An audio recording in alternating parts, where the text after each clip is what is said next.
but warehouse. WMS is nothing but warehouse management system. Okay, wow. So if you go to any website like my WMS or any open source website, there will be a few basic things which a warehouse has to accomplish. A warehouse, a WMS has to accomplish. Something like warehouse is basically used for storing goods for a particular amount of time, storing huge volume of goods physically for a particular amount of time.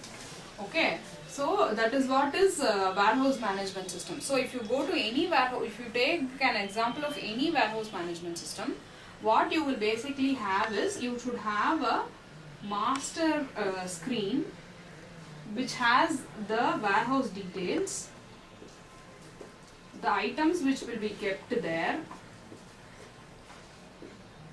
Okay, so in our example we have something called as a rack and also a rack location.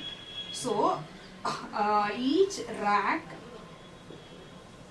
will have, these are called racks. Okay, each rack will have various levels: A, B, C, D, E and F.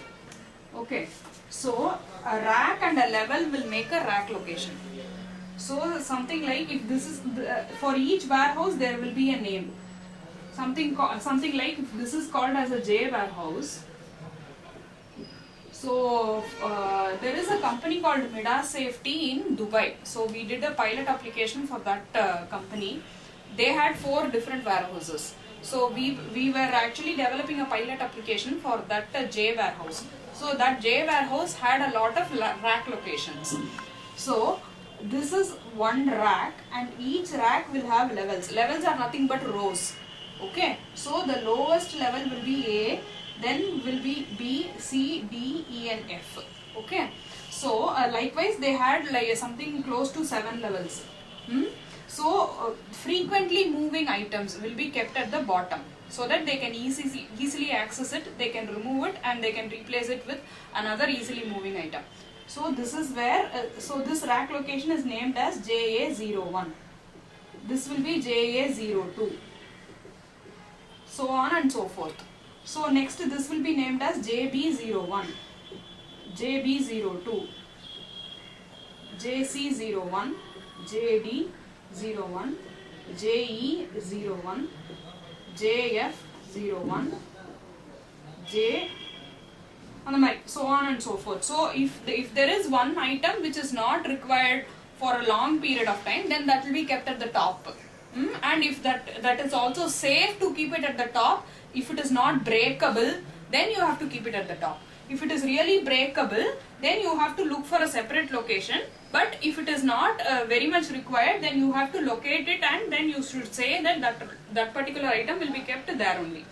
Okay, so these are so what you should actually have in a warehouse management system. First you should know why you are developing an application. You should actually meet the user's requirement. Okay, only then your software development will be successful. So if you want to meet the user's requirements, first you should study the system. You should first go physically see it. You should first go physically see it and then you should say, you should see these are the particular racks. How many? If you see this rack, this has 5 levels: 1, 2, 3, 4 and 5.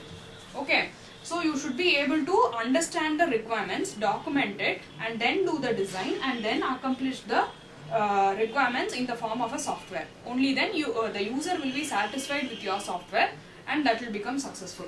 So now I will just explain what are the basic things which will be available in any warehouse management system. So when they asked us for a pilot application, we just browsed through the internet and then we came across a site called mywms.com.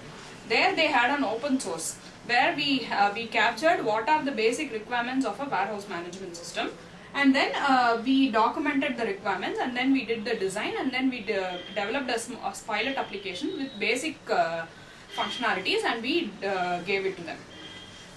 So now